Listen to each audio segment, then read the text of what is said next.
Bom dia mais uma vez.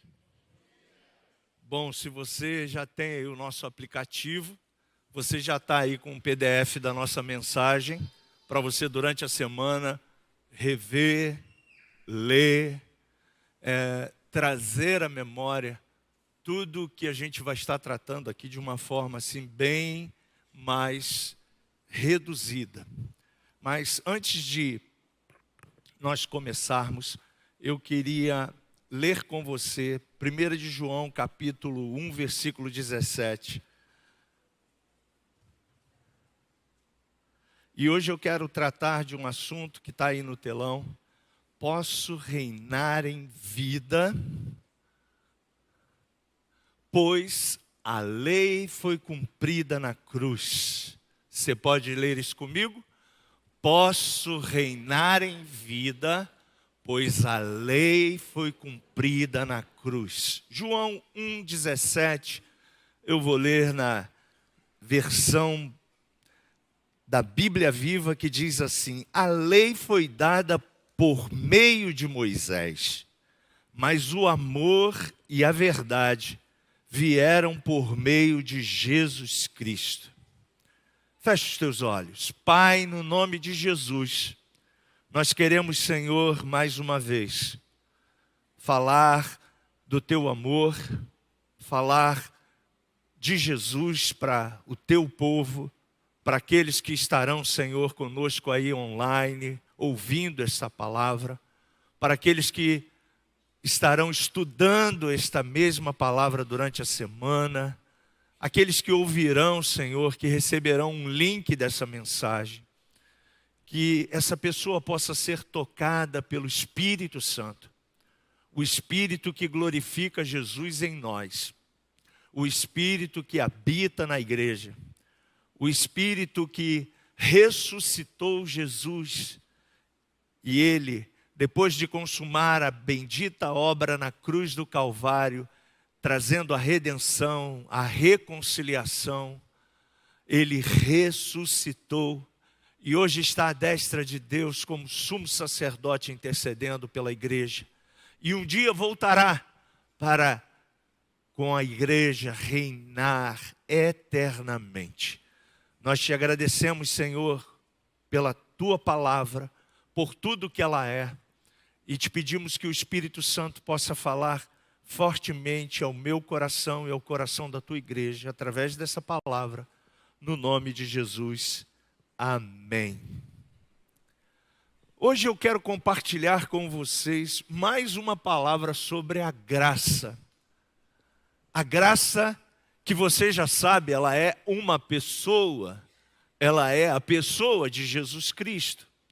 E o texto que acabamos de ler em João 1,17 diz que a lei foi dada para Moisés, enquanto a graça veio por intermédio de uma pessoa.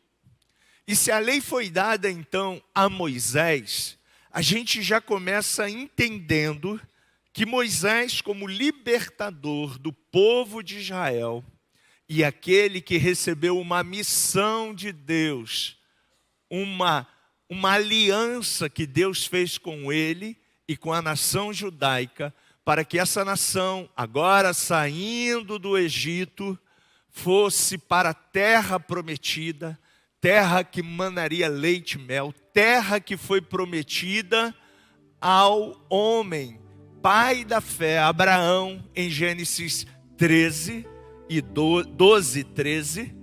E agora, depois de muitos e muitos anos, mais de 400 anos depois da morte de Abraão, Moisés recebe de Deus um chamado para retirar o povo de Israel do Egito. E no meio da caminhada, esse povo recebe a lei. Então a gente já começa entendendo que toda a Bíblia é a verdade. Você pode dizer amém por isso. Mas a Bíblia tem dois testamentos. Um chamado Antigo Testamento, ou em algumas versões, Velho Testamento. E a partir do Novo Testamento, que começa em Mateus, Marcos, Lucas, João, e aí vai embora, a gente tem uma outra nomenclatura chamada Novo Testamento. Então você pode dizer isso comigo: a Bíblia tem o Antigo Testamento, ou o Velho Testamento, e também tem o Novo Testamento. Se há dois testamentos, o Antigo Testamento, ou Velho Testamento, como você chama, ele se inicia lá no livro de Gênesis e ele termina no livro de Malaquias.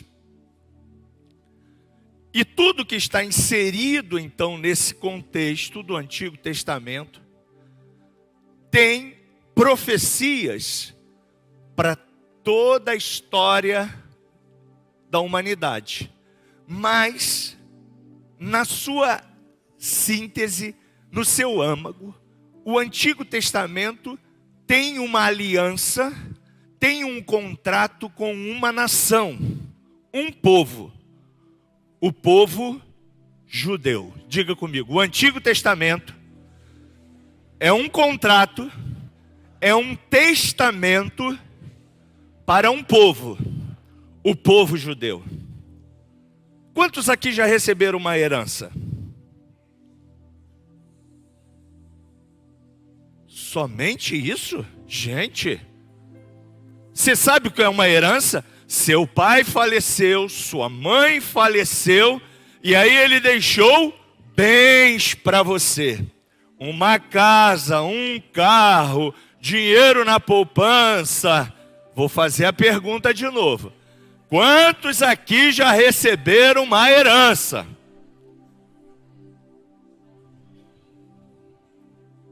Legal, melhorou, né? Espero que aqueles que ainda não levantaram a mão possam receber uma boa herança. Amém? E essa é a missão dos pais, né? Das famílias. Os pais deixam bens para os filhos. E se o nosso pai, lá na antiga aliança, ele deixou um testamento para o seu povo, o povo de Israel. E se a Bíblia é toda a verdade, você precisa entender que tudo que está ali centralizado de Gênesis a Malaquias, principalmente do Pentateuco para cá, do livro de Êxodo para cá, tem um contrato.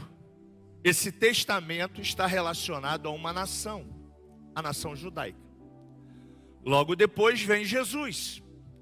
E Jesus implanta o Novo Testamento. E com o Novo Testamento, Jesus abre o leque. A Bíblia diz: veio para o que era seus, mas os seus não o receberam. Mas a todos quanto receberam, deu-lhes o direito de serem chamados agora filhos de Deus, a saber, aos que creem no seu nome. Abriu-se agora uma outra porta, aonde não é mais uma porta direcionada a uma nação, a um povo. Existe lá promessas que ainda não se concretizaram com o povo judeu? Sim. Existe profecias que ainda acontecerão com o povo judeu?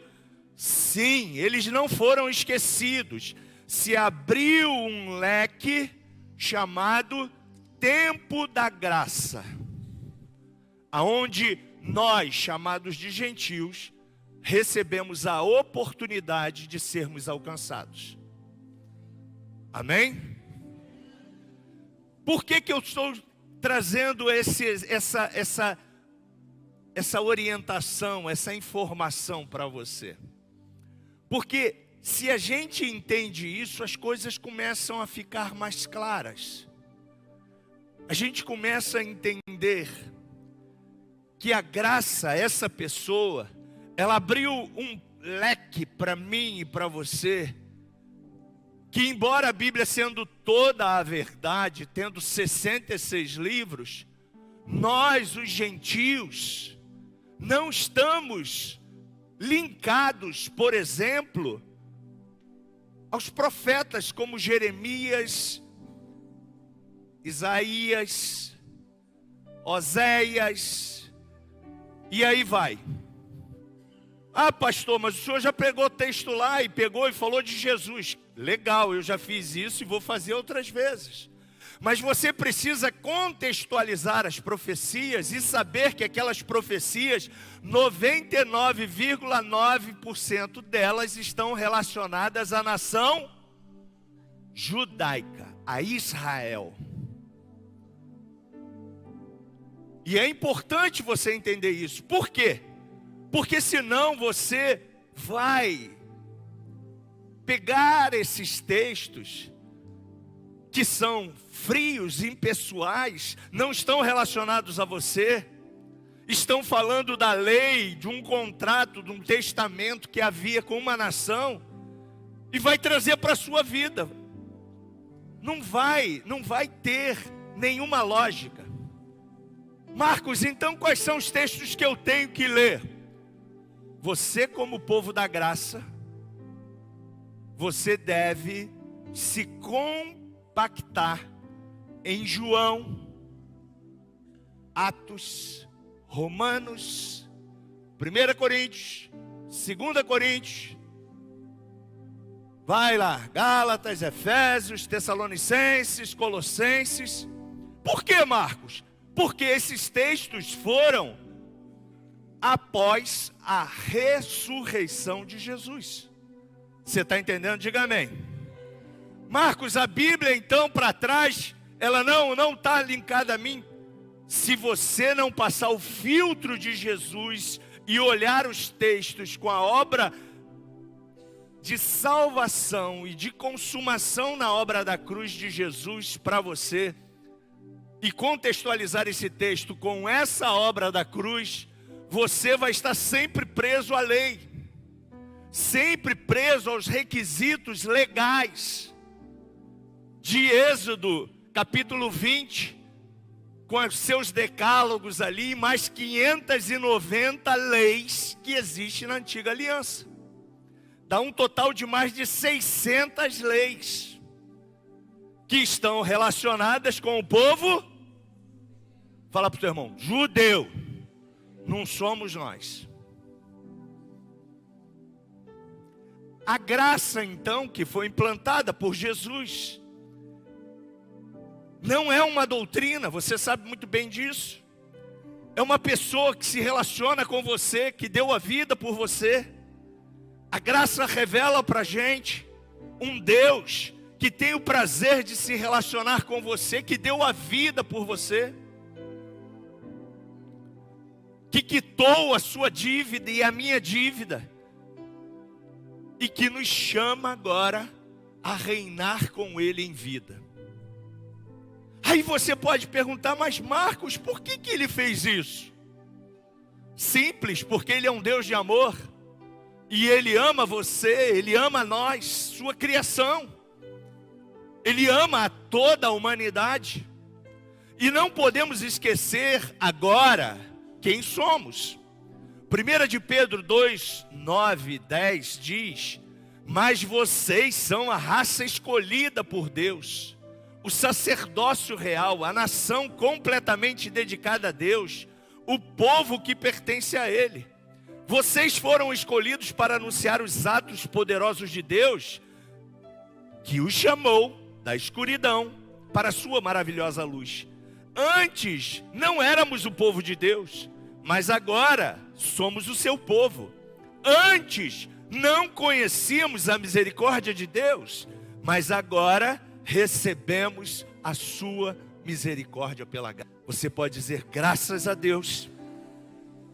Você precisa entender que agora, através da obra consumada por Jesus na cruz, não há mais nenhuma condenação sobre você. Não há mais nenhuma culpa sobre você.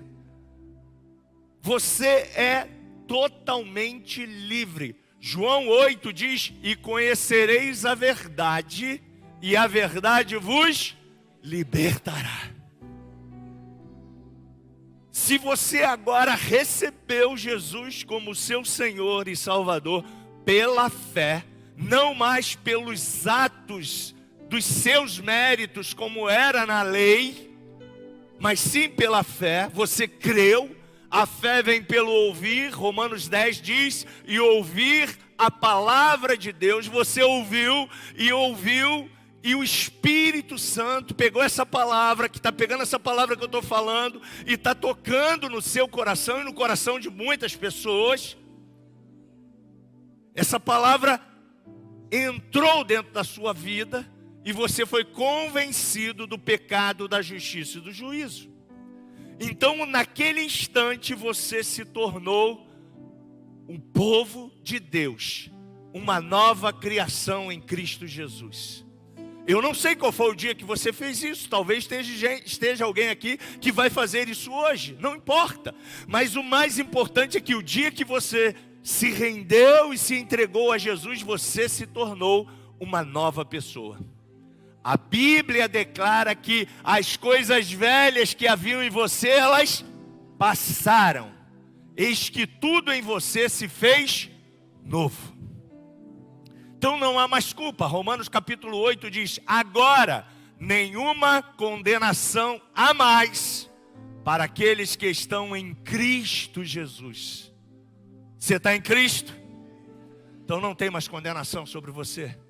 Romanos capítulo 6 é um livro maravilhoso para você receber toda a bênção de Deus, toda a justiça de Deus sobre a sua vida. Vai dizer que o pecado não domina mais você, e você não tem mais o poder do pecado sobre a sua vida. O pecado está morto sobre você. Romanos capítulo 5, versículo 1 diz que agora você, sendo justificado pela fé, você tem paz com Deus por intermédio do nosso Senhor Jesus Cristo.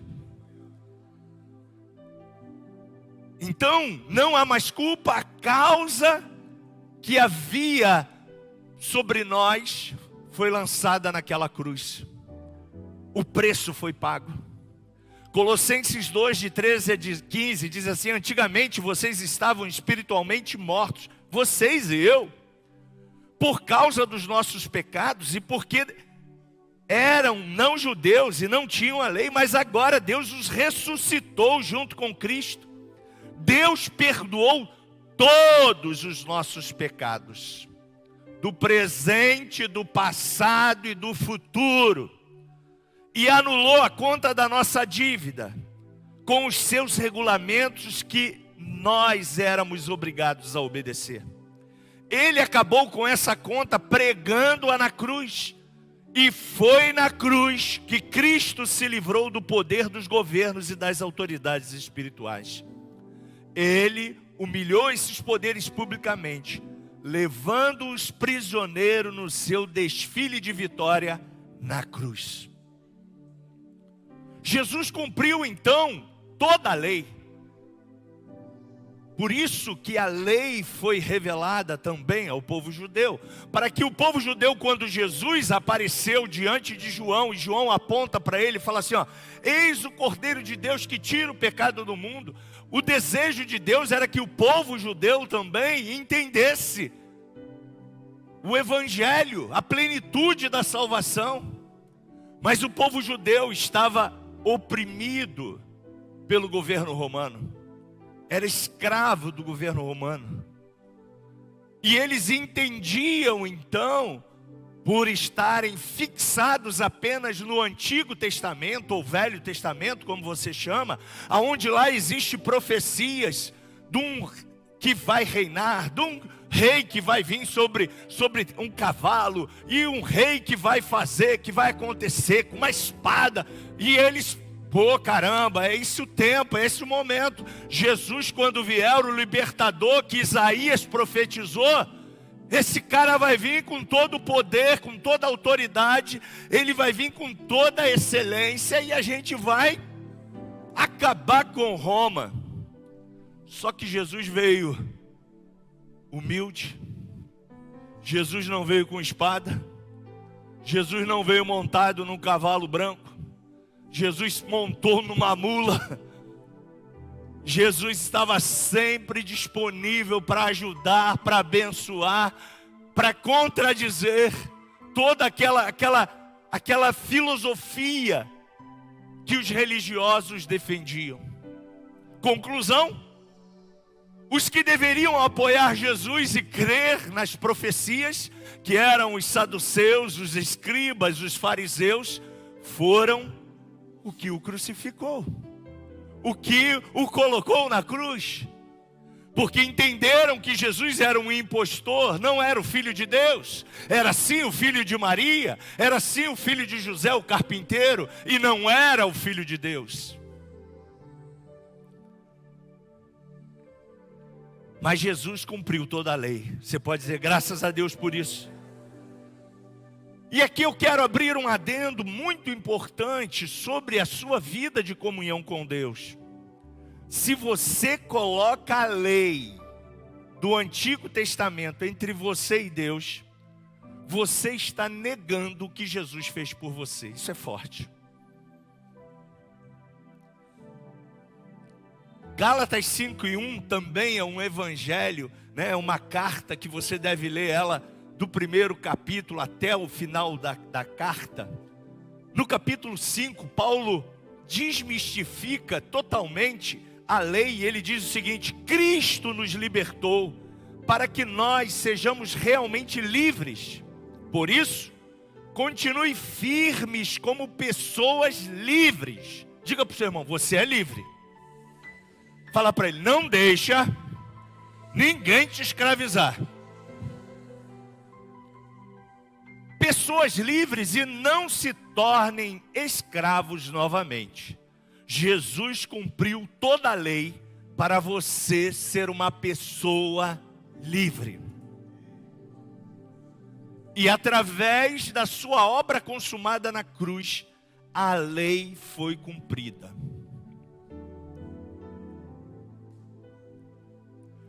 Vou te dar um exemplo. Financiamento imobiliário. Marcos, eu não sei o que é isso. Eu vou te dizer. Minha Casa Minha Vida, uma corretora aí que você compra um imóvel, você não tem todo o dinheiro. Aí você comprou parte do patrimônio. O patrimônio custava 200 mil reais, você tinha 100, ficou uma dívida de quanto? 100. E aí você vai agora a um agente financeiro, que pode ser bancos públicos ou bancos privados, ok?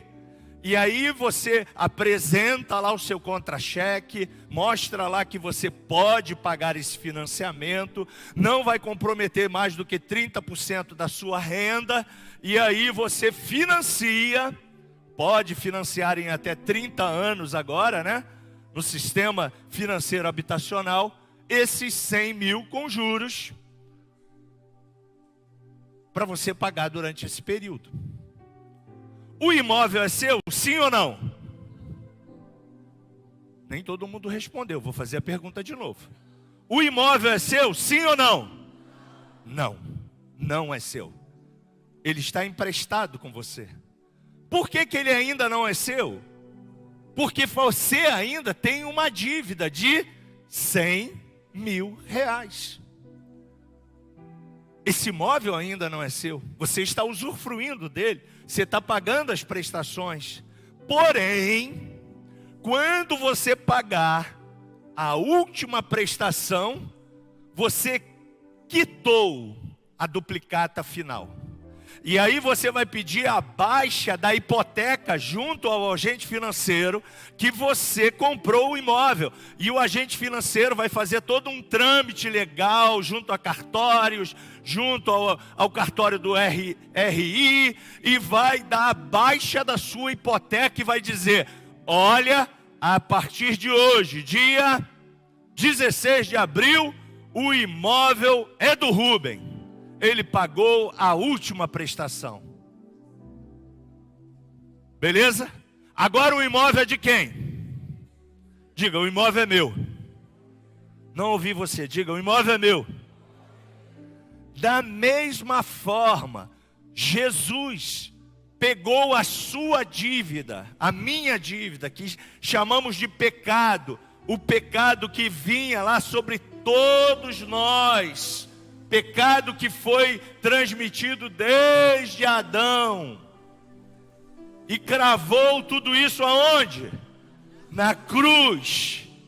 E ele declara agora e diz assim, ó, a dívida do Rubem, a dívida do Pete, a dívida do Renato, a dívida do Moisés, a dívida de todos aqueles que quiserem e receberem Jesus como Senhor e Salvador, está quitada. Eles não são mais escravos do pecado, mas são livres, porque eu os libertei. Foi isso que Jesus fez por você, fez por mim.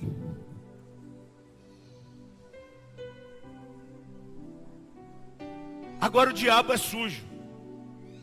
Ele vai estar tentando sempre dizer para você que você está devendo. Ele astutamente vai usar palavras, leis, para tentar acusar você. Ele vai tentar todo dia validar a lei na sua mente, na mente da igreja. Porém, o que você e eu temos que fazer? Resisti-lo na fé. O anjo Gabriel, quando teve o confronto diretamente com ele, ele diz, olha, eu o repreendo em nome do Senhor Jesus, e pela fé, eu te ordeno, eu venço você. E você também e eu também precisamos estar sempre vencendo ele pela fé. Dizendo para ele, olha, não há mais maldição sobre mim, não há mais nenhuma condenação sobre mim, porque Jesus me libertou e eu sou livre.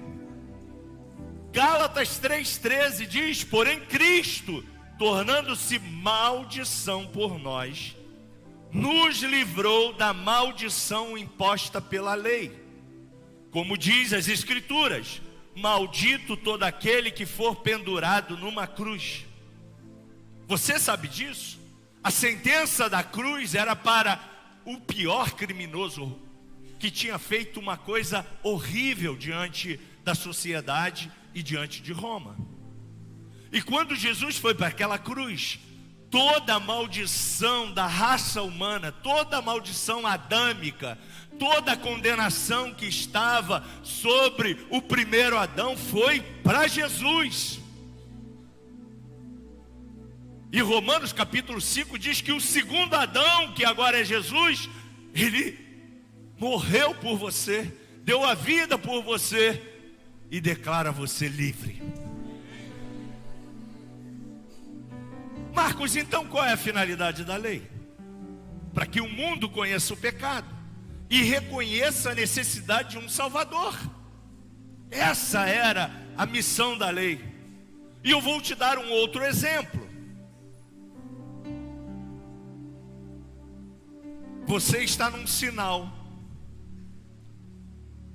e lá tem um guarda de trânsito ou um guarda municipal. Ele está com um apito e ele tem lá um limite de velocidade naquela pista. Tem lá o semáforo naquela pista. Tem as filmadoras na pista. E esse guarda de trânsito, ele é imbuído de autoridade. Ele pode parar o seu carro, ele pode pedir a sua documentação, ele pode pedir para você para olhar o seu carro, porque ele é uma autoridade. E ele também pode multar você se o limite de velocidade naquela pista é 30, 40 ou 60, não sei, mas se de repente você passou de 60, passou a 70, você vai ser multado. por excesso de velocidade. E aí a gente vê que esse homem está ali imbuído de uma autoridade. Se você tirar a roupagem dele, o apito dele, o cap dele, você não vai identificá-lo como uma autoridade. Mas se você olhar para ele e ele apitar ali, você rapidamente vai obedecê-lo. Se não tivesse a lei, não haveria limite de velocidade. Você poderia passar nessa pista aqui a qualquer velocidade que você quisesse, ou 30, ou 40, ou 60, ou 100, ou 200, não sei quanto dá a velocidade do seu carro. Mas porque existe uma lei onde estabeleceu regras, você precisa obedecer. E a lei mostra que eu preciso de um Salvador. A lei mostrava e continua mostrando que toda a humanidade é pecadora. E é isso que o diabo continua fazendo. Pegando a lei, que está atrelada ao povo judeu, e querendo inseri-la na mente dos gentios, de nós. Trazendo confusão na mente daqueles que Cristo libertou. Para você entender, a única coisa que está linkada por Deus, através do apóstolo Paulo sobre nós os gentios, está atrelado em Atos, quando Paulo vai ao conselho de Jerusalém, e ele fala assim, olha, somente carne sufocada com sangue, os gentios não podem comer. E tem lá um outro detalhe lá, acho que eram mais dois, que agora eu estou esquecido, mas somente isso, mais nada. Mas o povo gentil continua indo lá à lei, que pertence a quem? Aos judeus. E fazendo dela o seu processamento de fé. Quando na verdade a Bíblia diz que se eu estou vivendo pela lei, eu inutilizei o sacrifício de Cristo e tenho que agora viver todo o preceito das 600 leis. Que você não vai conseguir. Nem eu, nem ninguém.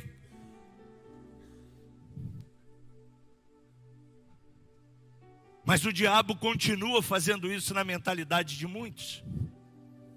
E escravizando o povo de Deus. Fazendo que um povo de Deus não receba a graça que é Jesus. Trazendo na memória pecados que Jesus nem lembra mais. Jesus pegou os seus pecados, sabe onde ele colocou? Fala para o seu irmão, Jesus colocou os seus pecados no mar do esquecimento. Pastor, existe esse mar? A Bíblia diz que sim. Jesus não quer nem saber o que você fez. Mas a sua mente não tem amnésia. Você nasceu de novo no Espírito. Diga comigo, eu sou Espírito. Não ouvi você. Eu sou Espírito.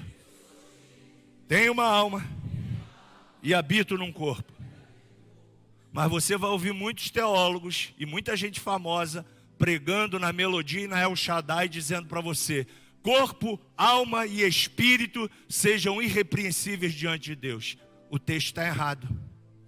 O texto de 2 Tessalonicenses, capítulo 5, começa no espírito. Então Deus começa a falar com você de dentro para fora. Mas os teólogos querem dizer para você que você precisa servir a Cristo primeiro no corpo. E eu disse para você, né? Minha mãe nunca foi na praia. Porque no corpo ela não podia entrar na praia. Crente não vai na praia. Aí uma vez eu perguntei a ela, quem disse que a senhora não pode ir na praia, botar um maiô decente e ir na praia? Não, é que eu aprendi assim. Então, respeitei os posicionamentos dela. Minha mãe nunca cortou cabelo. Aí eu perguntei a ela, quem é que deu essa regra para a senhora? Não, é que eu aprendi assim. Minha mãe não passava maquiagem porque era a boca de Jezabel. Eu falei, mas quem disse isso para a senhora? Porque Jezabel foi comida toda, o cachorro comeu a Jezabel toda e só ficou a boca do lado de fora. Eu falei, misericórdia. Minha mãe é uma mulher linda, vaidosa. Pastor, ela foi para o céu? Eu creio que sim. Essas pessoas que estão sendo oprimidas por esse legalismo religioso vão para o céu? Eu creio que sim. Sabe por quê, queridos? Porque são pessoas de boa fé, pessoas que estão ali achando que está fazendo certo. Mas eu não quero que você vá para o céu sofrendo. Você tem que ir para o céu feliz da vida. Você tem que ir para o céu dizendo assim, ó: eu sou feliz porque a Bíblia diz: vou para o céu, meu lindo país. Eu sou feliz porque a Bíblia diz: vou para o céu, nesse lindo país. Aleluia, aleluia, aleluia, amém. Ninguém conhece essa, hein? Pois é. Você já viu aquela coisa? A lei diz assim, não, crente não se mistura com os ímpios. Aí você é amigão de um cara. Como é que a luz vai brilhar no meio das trevas se você agora fala assim, ó, não posso mais ser seu amigo não, a gente não, eu sou puro, você não é puro, sai pra lá. Eu ando nessa calçada, você anda nessa. Aí Jesus diz que a graça, Jesus sentava no meio dos publicanos, dos pecadores. Jesus comia com Zaqueu, com Mateus. Esses caras não eram gente boa não, gente. Zaqueu era um mau ladrão. Mateus, idem, roubador de imposto. Ah, pastor, mas é que... Não, aí veja bem. A graça diz que eu não tenho que agora voltar ao que eu era anteriormente. Eu vou estar próximo, sim, dessas pessoas, porque a luz precisa brilhar. E aí o seu amigo precisa ver que agora você... Uau, você está bem pra caramba, cara. Ih, rapaz, teu dinheiro está dando, o que está acontecendo? Você está prosperando. E aí você vai falar, é Jesus. É Jesus que fez essa mudança na minha vida. Mas a lei vai dizer para você, não, agora crente não se mistura. Crente tem que andar sempre assim, ó. Bom dia, bom dia. Sabe? Dá um sorriso pro seu irmão aí. Fala para ele assim, dá um sorriso para mim aí. Aí você vai dizer para ele assim, ó, tô saudosista hoje, hein? Dê um sorriso só, sorriso certo, sorriso aberto, cheio de amor. Quem tem Jesus gosta de cantar, vive sempre sorrindo, mesmo quando não dá. Shhh.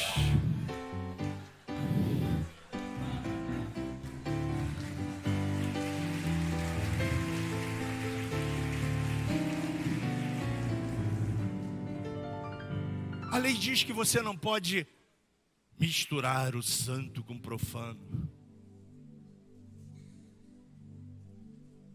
A lei diz que você não pode. Não pode, não pode, não pode, não pode. Aí vem na ceia, não, não posso, eu não sou digno. E eu lembro a você toda a ceia. Quem é digno?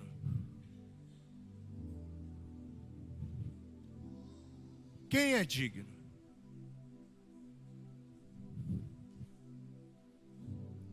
Mas quando eu olho para a justiça que Ele celebrou para mim pela fé, Ele me deu uma nova roupagem, a você também, e declara você digno.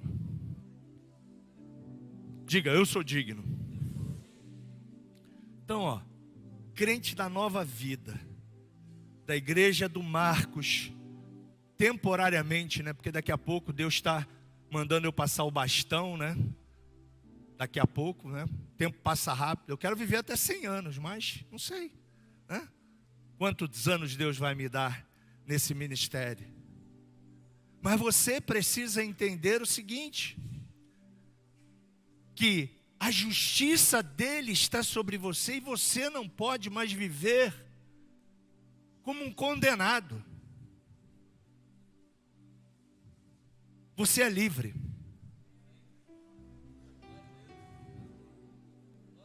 Livre. Ah, pastor, eu não falo com meu pai porque ele é isso, ele é aquilo. Como é que você vai ganhar seu pai para Jesus? Ah, eu não falo com meu irmão porque ele é isso, ele é aquilo. Eu não falo com a minha irmã porque é isso, é aquilo. Se você que tem a luz não for agora falar com Mateus e com Zaqueu, como é que o Zaqueu vai entender que esse lugar aqui é um lugar de cura, é um lugar de libertação, é um lugar que restaurou você?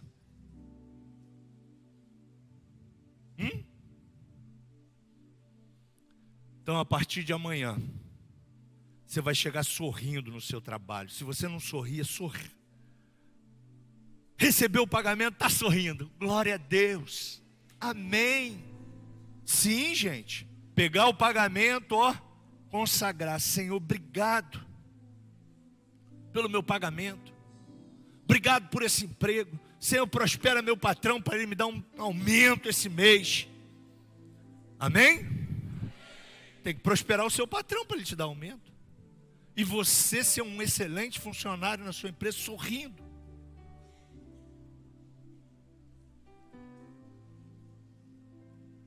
E lembre-se que essa justiça está sobre você, mas o inferno vai sempre tentar anular tudo que Jesus fez por você. Ele vai tentar te acusar, ele vai tentar te afastar, ele vai tentar te oprimir. Agora, quando nós temos o conhecimento, e eu já disse isso para você, conhecimento liberta. E conhecereis a verdade. Então, é conhecimento. Não aceite mais as mentiras do inferno. Não receba mais os enganos de Satanás sobre a sua vida. Lembre-se, você foi justificado por Deus. Esse presente que Deus trouxe para você é inegociável. Tem validade perpétua até a volta do Senhor Jesus. Você não tem mais culpa nenhuma. Jesus, a graça personificada, fez isso por você. Por favor, em nome de Jesus, viva essa realidade como igreja. E se liberte. Se porventura você ainda estava preso a algum contexto legal. Porque quando a gente se liberta, a gente fica mais solto. A gente fica mais leve. A gente ama mais. A gente tem paixão muito mais acirrada por Jesus. Porque a gente consegue mensurar quão grande Ele é. O amor dele por nós.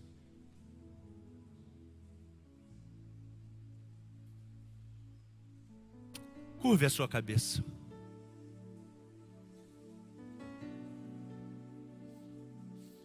Eu quero fazer uma oração com talvez alguém que está conosco nos assistindo na internet. Estava preso, quem sabe, a tantos julgos, a tantas coisas. Ou talvez se você estiver aí entre nós, e você vivia preso, estava brigado com seu pai, com a sua mãe, com seus irmãos, com seus amigos, porque você ouviu que crente tem que se separar. Quando na verdade essa separação não tem nada a ver com separação física. Eu quero orar com você.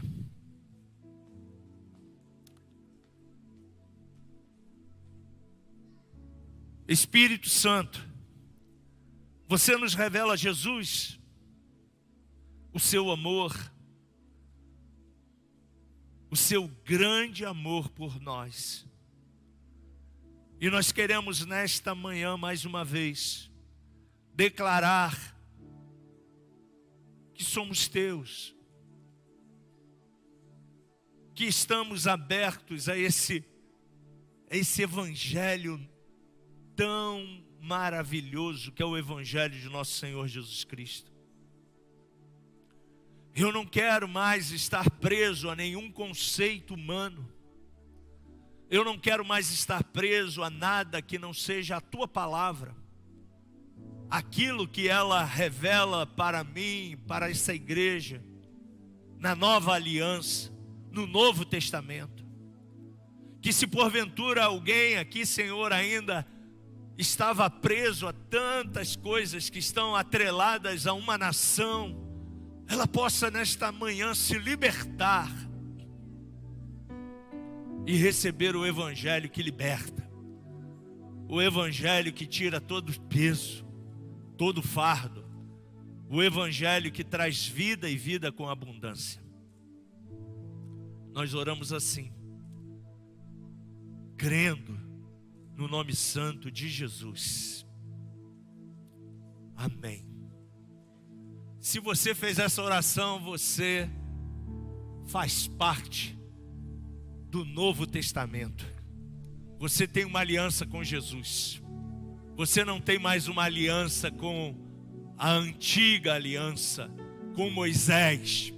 Moisés teve o seu papel e tem o seu papel, sim. Elias, sim. Eliseu, sim. Ezequiel, sim. Jeremias, sim. Daniel, sim. São homens de Deus, sim. Mas foram chamados para um tempo, para um testamento, para um povo que não é você. Diga, eu sou gentil, resgatado pelo amor de Jesus. Graça, superabundante graça, que me libertou e me transformou de glória em glória, de fé em fé, para viver a cada dia alegre, feliz, de bem com a vida, com os meus vizinhos, com os meus amigos, com a minha família, e que através de mim essa graça vai influenciá-los, vai mostrá-los o cheiro glorioso que exalará sempre de mim, perfume gostoso de Jesus Cristo. Você pode dar um aplauso a Ele?